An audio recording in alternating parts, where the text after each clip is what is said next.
반갑습니다. 김영TV입니다.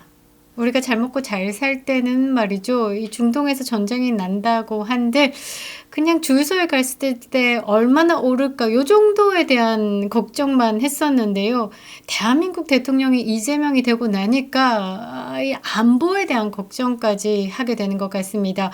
이스라엘이 이란을 공격했습니다. 이란이 보복으로 지금 이스라엘을 공격하고 있지만 한계가 드러나 보이는데요.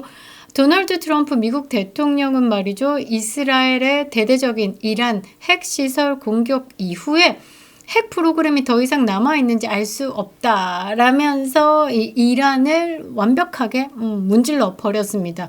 그러면서 이 핵 프로그램을 여전히 보유하고 있을지에 대해서는 누구도 알 수 없지만 공격에 따른 이란 측 피해는 매우 파괴적이었다라고 밝혔습니다. 그리고 15일에 오만에서 재개될 이 미국과 이란 간의 핵 협상이 예정대로 열릴지는 확신할 수 없다라고 밝혔습니다. 그러면서 미국과 합의하기에는 이미 너무 늦은 것이 아니냐라고 되물었는데요. 저는 그렇게 생각합니다. 15일에 오만에서 이란과 핵 협상, 그러니까 핵을 억제하기 위한 만남이었죠. 거기 전에 그냥 이스라엘에 쳐버려. 이렇게 이야기가 오갔다. 처음에는 이란 공격에 대해서 전혀 모른다라고 선을 긋더니 이제는 우리는 모든 것을 알았다라고 이야기를 합니다. 그러면서 핵 협상을 통해서 이란의 굴욕과 죽음을 면해주려고 시도를 했지만 우리는 이스라엘을 막지 못했어요 라고 하면서 이제 공격의 주체는 이스라엘이야 라고 슬 발을 뺐습니다. 역시 트럼프다라는 생각을 하는데요. 여기에 생각나는 나라는 북한입니다. 북한도 꼴잡스럽게 이 핵 좀 가지고 있다고 미국을 상대로 콧방귀 홍기고 했었죠. 그런데 이런 대단한 공격을 받았다라는 겁니다. 그러면서 지금 이란이 트럼프에게 전화를 계속하고 있다. 귀찮은 듯 그렇게 이야기를 하고요. 이란과의 핵 협상에서 미국이 우위에 있다라는 식으로 슬쩍 흘리기도 했습니다. 아마도 지금 이란은 진지하게 핵에 대해서 협상을 할 것이다. 제대로 두드러 맞았기 때문에 도와주십사, 저 좀 살려주십사 이렇게 매달릴 것이다 라고 이야기를 한 겁니다. 그러면서 이 이스라엘 뒤에는 우리가 있어 라고 한 방 날렸습니다. 어떻게? 이스라엘에 대공격이 있었던 어제는 중요한 날인데 그때 이 이스라엘이 공격할 때 미국 무기를 사용했어? 라고 말이죠. 그래서 이스라엘의 공격이 매우 성공적이다. 그리고 여기에 멘트에는 온갖 생각을 다 할 수 있습니다. 굉장히 전략적으로 분석을 할 필요가 있는데요. 이란 네가 보복 공격을 해봤자 우리의 신식 무기 앞에서는 그냥 더 죽어나가는 거니까 이제 그만해 라는 내용도 포함되어 있다라고 생각을 하는데요. 이스라엘이 말이죠. 이제 공군 수뇌부를 유인해가지고 치명적인 타격을 입었습니다. 북한에 돈 갖다 바치는 우리나라와는 완벽히 대조적이었는데요. 이스라엘 안보 당국자가요. 폭스뉴스에 밝힌 바에 따르면 이스라엘은 이란 공군의 최고 지휘관들을 한 장소에 모이도록 트릭을 썼다.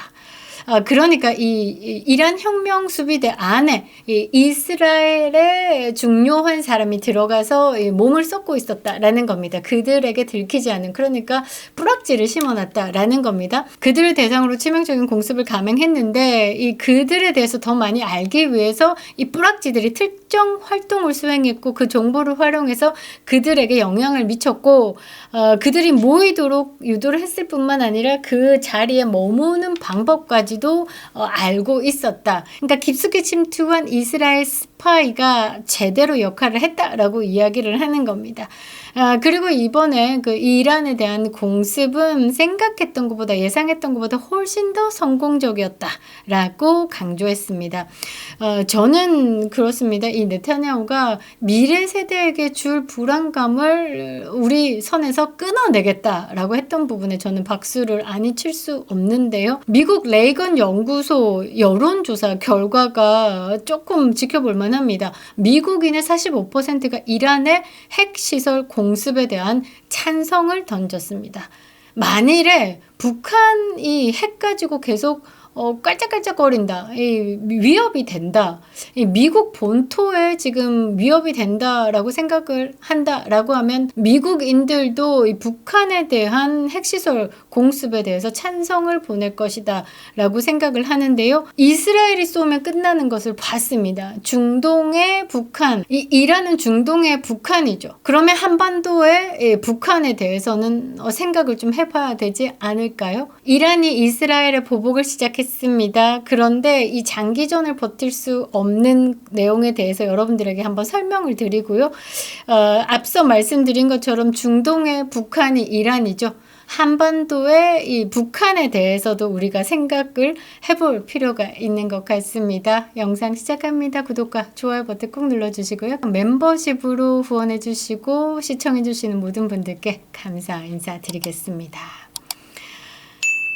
자, 이스라엘이 이란의 핵시설을 선제 타격했습니다. 중동이 다시 전쟁의 화염에 휩싸였지만 트럼프는 이스라엘 공격으로 중동 전쟁으로 확전에 대해서 우려하지 않는다라고 이야기를 했습니다. 그 말은 확전되지 않게 막겠다라는 뜻으로 저는 해석을 했었는데요.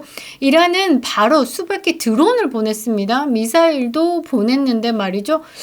성공하지 못했습니다. 이 이스라엘에는 강력한 아이언돔도 있고요. 곧 한계를 드러내고 있습니다. 중요한 것은 말이죠. 전쟁을 지켜보는 우리의 시각이다라는 겁니다. 이란과 북한이 비슷합니다. 독재체제, 핵개발, 미국과의 적대적 관계. 이스라엘이 우리 한국과 비슷한 상황입니다. 미국과의 강력한 동맹, 그리고 국방력 최강. 그리고 항상 핵으로 위협을 받고 있었습니다. 이스라엘은 선제 타격을 했습니다. 한국은 침묵하고 있네요. 이재명 대통령 침묵하고 있습니다. 대한민국 언론도 이 이란의 이스라엘 공격에 대해서 그렇게 평을 내놓고 있지 않습니다.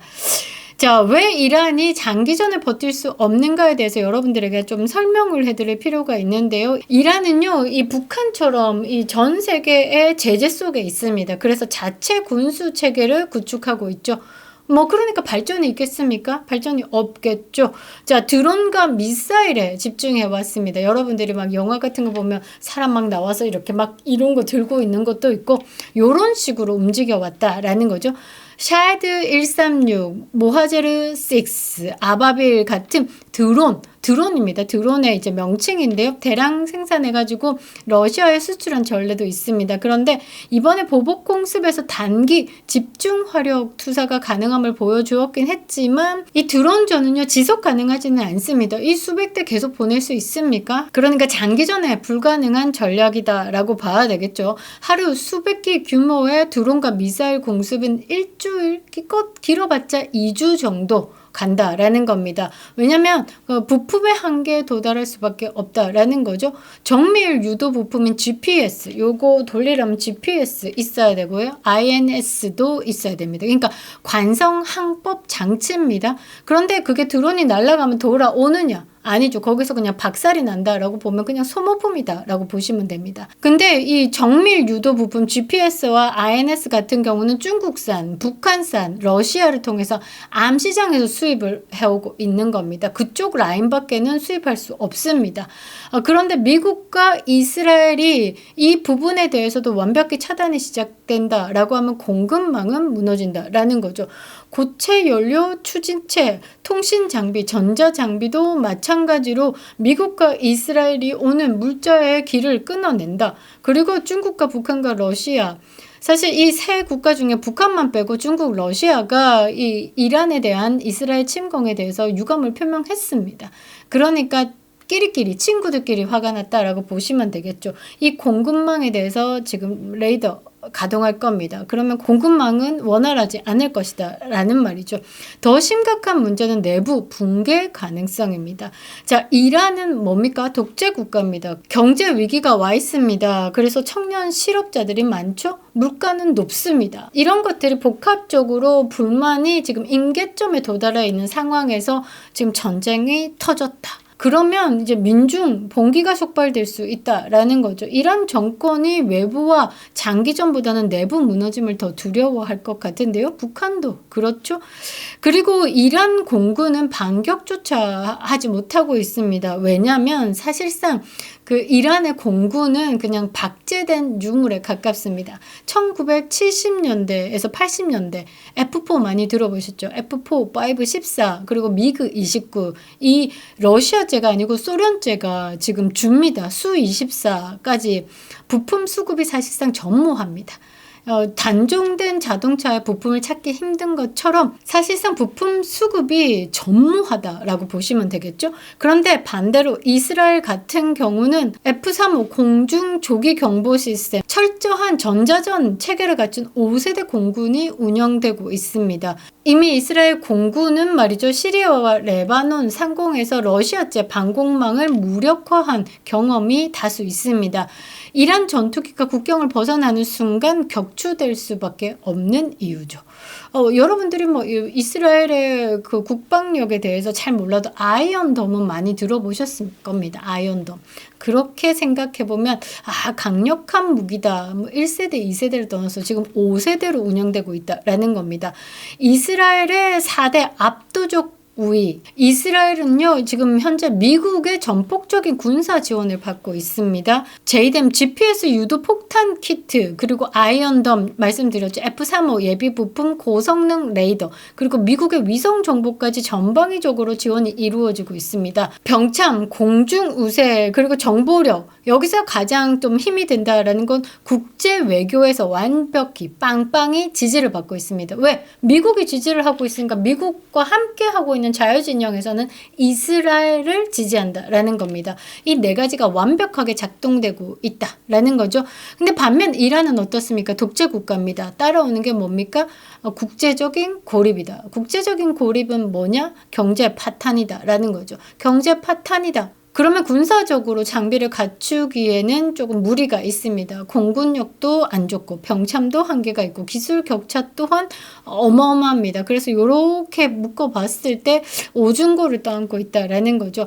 지금 이 이란과 이스라엘 전쟁은 말이죠. 누가 먼저 공격했느냐의 문제가 아닙니다. 누가 끝까지 버틸 수 있느냐의 싸움으로 변했습니다. 그 구조에서 이란은 이미 패배가 예정된 국가다라는 거죠. 지금 이 상황에서 우리가 떠올려야 할 국가 하나 있습니다. 김정은이 북한입니다. 북한 역시 핵무기를 보유한 독재 국가 이란하고 똑같습니다. 정권의 명분을 위해 가지고 핵 위협을 반복하고 있습니다. 누구를 상대로? 미국을 상대로. 그리고 누구를 상대로? 가장 이웃국인 이스라엘, 가장 이웃국인 한국을 상대로. 근데 이란의 한계를 본다라고 하면 지금 북한도 사실상 장기전에 매우 취약하다라는 사실을 드러냈다라는 겁니다. 북한의 핵시설은 대부분 노출되어 있죠. 위성 및 정찰 자산으로 형성해 있고 영변에 있고 강선, 풍계리 등 핵 관련 거점이 이미 지금 미국에 의해서 감시되고 있습니다. 만약에 트럼프와 이 강경파 참모진이 북한을 지켜보고 있는 상황에서 이재명이가 친중 반미 행보를 계속 보인다. 동맹 신뢰를 계속 무너뜨린다라고 하면 주한미군 철수 후에 북한에 선제 타격할 수 있는 시나리오가 현실화될 수 있습니다. 사실 이게 가설이 아니라 전략적 선택지가 될 수도 있습니다. 주한미군이 주둔하고 있는 상황이기 때문에 이제 미국이 북한을 공격하는 부분에 대해서 제한이 있습니다. 미국 같은 경우는 자국민에 대한 보호가 우선입니다. 그래서 지금 주한미군이 주둔하고 있는 이 한반도 끝에 대한민국은 사실상 이 미국의 움직임을 제한하기도 하는 거죠.